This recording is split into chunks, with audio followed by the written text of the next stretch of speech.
ఏది అయినా ట్రై చెయ్యి ఆచి చికెన్ మసాలా. ఆచి చికెన్ మసాలా. రైట్. అయితే ప్రజెంట్ తల్లి మాటల్లో వింటున్నాం కదా, అసలు ఎంత ఆవేదన. అయితే ఇక్కడ చాలా ఆశ్చర్యం కలిగించేది ఏంటంటే, ఆ పక్కనే వాళ్ళ తల్లి తండ్రి అంటే పక్క రూమ్లో ఉంటారు, ఈ రూమ్లోని వైష్ణవి అలాగే హరి ఈ రూమ్లో ఉంటూ ఉంటారు. మరి అంతలాగా ఎటువంటి శబ్దం కూడా రాకుండా, ఎటువంటి అరుపులు కూడా వినిపించకుండా అంత రాత్రిపూట అలా ఎలా చంపగలిగాడు అన్నది అందరికీ కూడా ఒక క్వశ్చన్ మార్క్. అంటే ఏమైనా మత్తు మంది ఏమైనా ఇచ్చాడా, ఈ కోణంలో కూడా దర్యాప్తు చేస్తూ ఉన్నారు. రైట్. ఇక్కడే కదా మీరు పొద్దున్న వచ్చి చూసినప్పటికీ మీ చెల్లి ఇక్కడే వాడు ఎట్లా అంటాడు అంటే, వాడిని ఏ స్వరూపం మాకు తెలియదు. మస్తు మంచుడు అనుకున్నాం, నిజంగా మస్తు మంచిగా అనుకున్నాం. మీరు సరే తల్లిదండ్రులు అంటే ఓకే, అన్నదమ్ములు మీరైనా సరే ఎలాంటి వాడు ఏంటి అని చెప్పి చిట్టి అందరితోటి కంటే మా వైఫ్ జాను ఆమెతోటి నాతోటి ఎక్కువ ఉంటుంది. ఏ ఫంక్షన్స్ అయినా కానీ, ఏ దావతులు అయినా కానీ, బర్త్డే దావతులు అయినా కానీ మేమిద్దరం వేసుకుంటాం. మా 2 ఫ్యామిలీలు, ఏ ఫ్యామిలీ అని మీ ఇద్దరు తీసుకుంటాం. మా అందరికన్నా మాతో మస్తు క్లోజ్ ఉంటుంది. ఈయనను కూడా మేము మస్తు అబ్జర్వ్ చేసినాం. అరే ఇంత మంచి అమ్మాయి కూడా మా చెల్లెకి దొరికిండు, మంచిగా చూసుకుంటాడు మా చెల్లిని, మంచిగా చూసుకుంటాడు. 2-3 సార్లు ఏమన్నా అన్న కూడా చిట్టి ఓకే చిట్టి ఓకే చిట్టి అని అంటుండే. ఎప్పుడు కూడా ఎప్పుడైనా కోపడుతున్నామో, మా చిట్టి మీద కోపడుతున్నామో, అమ్మ వీడు ఎట్లా ఉన్నాడు, కథ చేంజ్ ఉన్నది, వీడు ఎట్లా అంటాడో అనిపిస్తుండే. ఒక్కసారి కూడా గొడవాలి. అయినా వీళ్ళ మధ్యలో ఏమైనా గొడవలు జరుగుతున్నాయి కానీ మా చెల్లె మాకు చెప్పలే. అండ్ నేను ఇలా ఒక వీడియో చూసిన, సంధ్యారెడ్డి ఆమె మాట్లాడింది, చిన్నది పెద్దది అన్ని సోషల్ మీడియాలో పెట్టడం వల్లనే చంపేసిండు, అది వాస్తవం అనుకుంటా మాట్లాడింది. అది నాకు నచ్చలేదు. చెప్తున్నా, మా చెల్లెకి పెళ్ళైంది, పెళ్ళైనాక 2 నెలల దాకా తను వీడియోస్ తీయలేదు. ఇప్పుడు యూట్యూబ్ తీసేది అయితే ఇప్పుడు పెళ్ళైంది కూడా ఎవరు పెట్టుకోవాలి వీడియోస్? మా చెల్లె పెట్టుకోవాలి, అవునా కదా? మేము పెట్టుకున్నాం. నేను తీయన్నా నాకు సిగ్గన్న అంటే ఏం చేసినాడు? ఫస్ట్ ఏం చెప్పిండంటే, మాకు నెలకు 30,000 జీతం వస్తుంది, నా కొడుకు గవర్నమెంట్ జాబు, రాను ₹1,00,000 లక్ష దాకా వస్తుంది. అంటే మేమేమనుకున్నామంటే, యూట్యూబ్ కష్టపడుతున్నాం, మేము స్టోర్ రాస్తేనే మాకు బయటకు వెళ్తుంది. ఎంతగానో ఆలోచిస్తాం చెల్లె, ఆలోచించడం కన్నా బాగా నీకు వేసుకున్నాం అనుకో 30,000 అంట, దగ్గర లక్షలు అంట, మెడల బంగారాలు అవన్నీ వేసుకొని బతుకుతావు, మంచిగా ఉంటావు. మా దానికి కించాలంటే నీ జీవితం మంచిగా ఉంటే చెల్లి అంటే చేసుకోన్నా అన్న, మీరు తెల్ల భార్యలను చేసుకుంటారు, నేను కర్రని చేసుకోన్నా అంటే కలర్ చూడకు, నువ్వు కలర్ ఏం లేదు, మంచి మనసు చూడు. ఆయన మాలక్కనే తాగడంట, తిరగడంట, ఆ సోకు లేదు ఈ సోకు లేదు, నువ్వు కలర్ చూడకు చెల్లె, మంచి బతుకుతావు, చేసుకోనన్నా.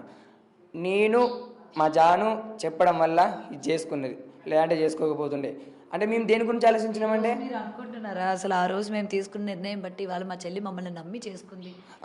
అవును మేము ఆ రోజు చెప్పపోయినా అయిపోవు. మేము ఆ రోజు షూటింగ్ తీస్తున్నాం. ఆ రోజు ఈ విషయం మా పిన్నిలందరూ ఏం చేశారు, మీరు చెప్తుంటుంది చెప్పుర్రా దాని బతి కాగం కాదురా. ఎందుకంటే అది వ్యవసాయం చేయది, కైకిలు చేయది, మిషన్ కుట్టేది, బీడీలు చేయది, అది దానికి అటువంటి లేవు. మేము 13 మంది అన్నదమ్ములంలా ఇది ఒక్క చెల్లె కదా, మాతో తిరిగింది కాబట్టి మొత్తం మా లక్షణాలు అన్నట్టు. ఇక ఎవరైనా కొంచెం రిమార్క్ మాట్లాడిన అనుకో డైరెక్ట్ కొట్టబోతుంది, దానికి అంత ధైర్యం ఉన్నది. ఆయన ఆ రోజు కూడా గొడవ జరిగితే ఇది 2 కాదు 3 కొడుతుంది మా చెల్లె. వాడు మా చెల్లెని కొంచెం కూడా ఏమనుకుంటున్నదంటే, వాడు మత్తు ఇంజక్షన్స్ ఏమైనా ఇవ్వాలి, మత్తు పదార్థాలు ఏమి ఇవ్వాలి. నాకు నిన్న తెలిసిన విషయం ఏంటంటే, మరి అది వాస్తవమో కాదో తెలియదు. మా అన్నతోటి ఒక ఆయన అంబులెన్స్ ఆయన అన్నాడంట. ఏమన్నాడు, ఆ రోజు మీ చెల్లెని చంపే రోజు 2 గంటలకు బైక్ వేసుకొని ఇక్కడ ఆపిండు, డైరెక్ట్ హాస్పిటల్కి, గవర్నమెంట్ హాస్పిటల్కి, మళ్ళీ రిటర్న్ అయ్యాడు. ఆ విషయం నాకు తెలియదు. అంటే ఇప్పుడు మా చెల్లెని డెడ్ బాడీ పట్టుకొని వస్తున్నాం కదా, మేము ఎందుకు వేయండు అని మేము అడుగుతామా? మా అన్న చెప్తున్నా, నాకు ఇట్లా అన్నారు రాడు అని, ఇట్లా అన్నాడు. అసలు వాడు ఎందుకు వేయండు అంటే నాకేమనిపించింది అంటే, పర్టికులర్గా వాడు మత్తు పదార్థాల కోసం అన్న పోవాలి. ఎందుకంటే వాడు డాక్టరు, వానికి ఏం చేయాలి, ఎట్లయితే కూల్ ఉంటుంది, ఎట్లయితే మతి స్థిమితం లేకుండా ఉంటుందని వాడికి తెలుసు. కాబట్టి నేను ఏమనుకుంటున్నాను అంటే, కానీ ఖచ్చితంగా ఇంజక్షన్స్ అని ఏమైనా వచ్చింది అటువంటి ఏమైనా మత్తు పదార్థం ఏమైనా ఆ రిపోర్ట్ మాకు ఏమి చెప్తలేదు. ఆ విషయాలు కూడా నేను అదే అడుగుతున్నా. ఈ పోస్ట్ మార్టం రిపోర్ట్ లో ఏమైనా చెప్తారు కదా, ఎక్కడ దేంతో చంపిండు, లేదంటే ఏమైనా ఖాతా కార్యక్రమం ఇచ్చా, మాకు తెలియలేదు. అది ఆ రిపోర్ట్స్ కూడా రాలేవు. మేము అదే డిస్కషన్ చేస్తున్నాం, మరి రిపోర్ట్స్ రావాలి కదా. రాత్రిపూట వచ్చినప్పుడు ఏమైనా కడుపుతో ఉంది కాబట్టి తినడానికి ఏమైనా తీసుకురావడం కానీ అట్లాంటిది ఏమైనా జరిగిందంటనా? అది కాదు, మేము ఆలోచించలేం.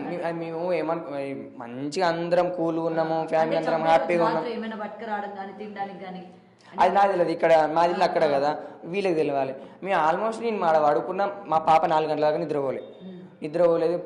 బుజ్జగించి 4 గంటలకు పడుకున్నా. నాకు ఫోన్ వచ్చినాక మా అన్న చెప్తున్నాడు, ఇప్పుడు ఏం మాట్లాడతాడు. నేను 6:30కు, నేను 2 గంటలన్నరనే పడుకున్నా. నేను ఖచ్చితంగా 8 గంటలు నిద్రపోతా. 2 గంటలన్నర పడుకున్నా, తర్వాత చేస్తాను. మళ్ళీ ఫోన్ వచ్చింది. అరే ఏముందో మరి అని ఫోన్ లిఫ్ట్ చేసిన. అన్న గిట్ల తమ్మ వైషమ్మ చచ్చిపోయిందిరా అంటే షాక్ నేను. అంటే వీడి అంతలో నేను అనుకోలే. అంటే దాని కోపం వల్ల ఈ భార్య భర్తలకు ఏమైనా గొడవలు అయితే అదేమన్నా సూసైడ్ చేసుకుందా, ఉరి పెట్టుకుందా, అట్లా చచ్చిపోయిందా. నేను ఊరికి వచ్చిన తర్వాత మా వైఫ్ ఆడ ఆకలి ఉడుతుందంట, ఆడ అట్లనే వేయండంట. ఆ విషయం మాకు తెలియదు. లేదంటే ఆయన మేము ఖచ్చితంగా ఫాలో అవుతుంటే ఆయన్ని మా చేతులతో చంపేస్తుంటే మా చెల్లె. మీకు చనిపోయిందని తెలుసు అదే వెళ్ళిపోయాడు అని చెప్పారు కదా, అంటే చనిపోతే ఆడు ఎట్లా పారిపోతాడు? ఒకవేళ మీ అంచనా ప్రకారం సూసైడ్ చేసుకుందేమో అని అనుకున్నారు, ఎలా పారిపోతాడు అని చెప్పి అనుమానం రాలే మీకు? రాలే. మేమేమనుకున్నామంటే ఆయన ఇప్పుడు మా దేవుడు మా కళ్ళు కప్పేసినట్టు ఏమైంది, మేమందరం మా చెల్లె గురించి ఉరికినాం హాస్పిటల్కి. ఆయన ఫాలో అయితే ఆయన ఫాలో అయ్యి ఆయన్నే చంపేసి మా చెల్లె బొంద కింద కాళ్ళ కింద పెడుతుంటే మేము మొత్తం మా కళ్ళు తప్పినట్టు మేమందరం మా 13 మంది అన్నది మళ్ళీ అటురికినాం. అటురికినాం. మళ్ళీ ఆడు బైక్ స్పీడ్ మీద 60 కంటే కోవడు.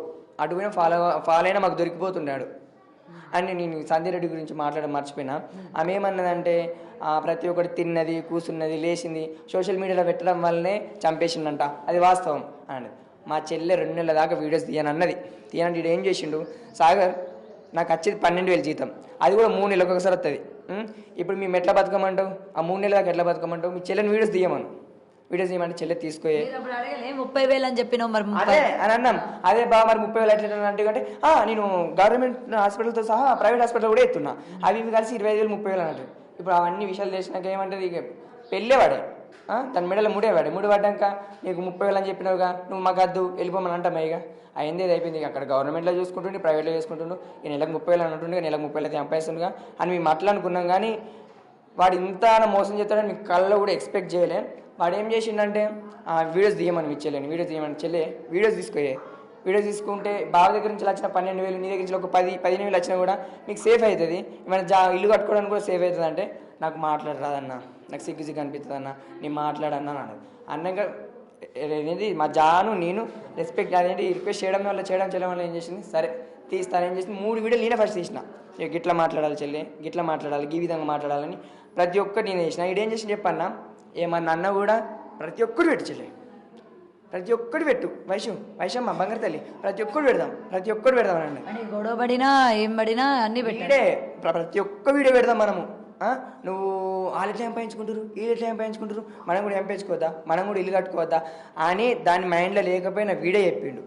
ప్రతి ఒక్క వీడియో తీద్దాం.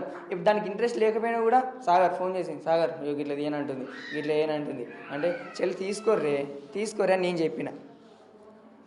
కానీ ఒకటి సాగర్ గారు, మీరు కూడా ఒక ఇన్ఫ్లుయెన్సరే కదా, మీరు కూడా యూట్యూబ్ చేస్తూ ఉంటారు కదా, మన జీవితంలో జరిగే ప్రతిదీ కూడా ఇవాళ ఆ మేడం మాట్లాడిందన్నా లేకపోతే నేను మాట్లాడాను అన్నదా పక్కన పెడితే మన ఫ్యామిలీలో జరిగేవి ఏ విషయాలైనా గొడవలు కావచ్చు లేకపోతే పంచాయతీలు కావచ్చు, ఇవన్నీ ఈ సోషల్ మీడియాలో పెట్టడం వల్ల కరెక్ట్ అంటారా?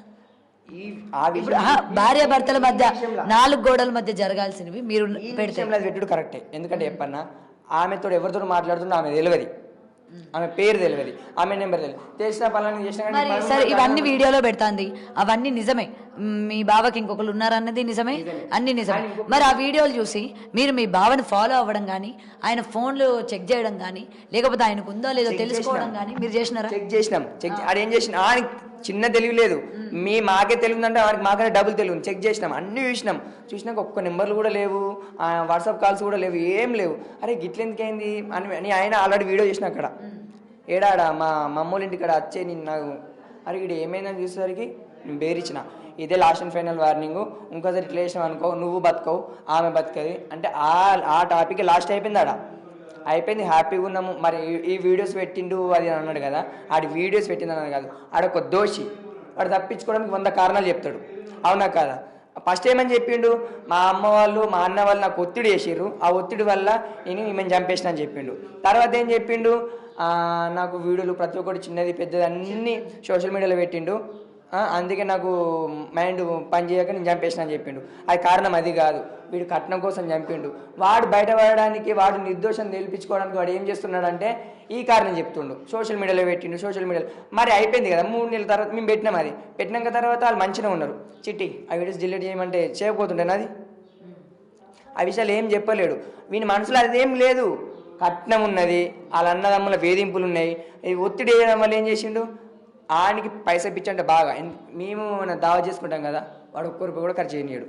చిట్టి ఎందుకు సాగర్ చూసుకుంటాడుగా చిట్టి ఎందుకు మేమేమో కూడా బాగా రెస్పెక్ట్ ఇస్తాం పైసలు ముఖం చూసుకోవద్దు రెస్పెక్ట్ చూసుకోవాలని మేమే ఖర్చు చేసుకుంటాం వాడు ఏమంటాడు నాకు ఇట్లా పిసినారి ఎత్తుండే ఏందన్న ఈయన పిసినారి ఎత్తుండే పోంది చెల్లె పోంది అని నేను అనుకున్నా ఆడు పిచ్చోడాడు ఇంకేం చేసి 2 ఎకరాలు 20 లక్షలు 2 ఎకరాలు 20 లక్షలు అంటే వాడు ఆశకు ఇప్పుడు ఎట్లా ఇది ఉన్నది అనుకో నాకు అది రాదు ఇది పోతేనే చెల్లి మీతో బాగా క్లోజ్ ఉంటుంది మాతో ఉన్నంత క్లోజ్ ఈ అన్నదమ్ములతో ఎవరితో ఉండదు అంటే వీళ్ళ సంతానంతో చెప్పలే చెప్పలే అసలు ఎట్లా చెప్పన్నా ఎంత మంచి కలిసి ఉండేటోళ్ళు అంటే వీడు పలానా రోజు మా చెల్లెని ఇట్లా చేస్తాడని మేము అస్సలు అనుకోలే నల్లిగాడు ఏమని మాట్లాడినా కూడా ఓకే సాగర్ అసలు మా అన్నకి ఇట్లా అంటే ఓకే చెల్లి అన్నకి ఇట్లా చేయాలంటే ఓకే అన్న ఓకే తమ్ముడు ఇట్లా అందరితో ఇట్లా మాట్లాడుతుంది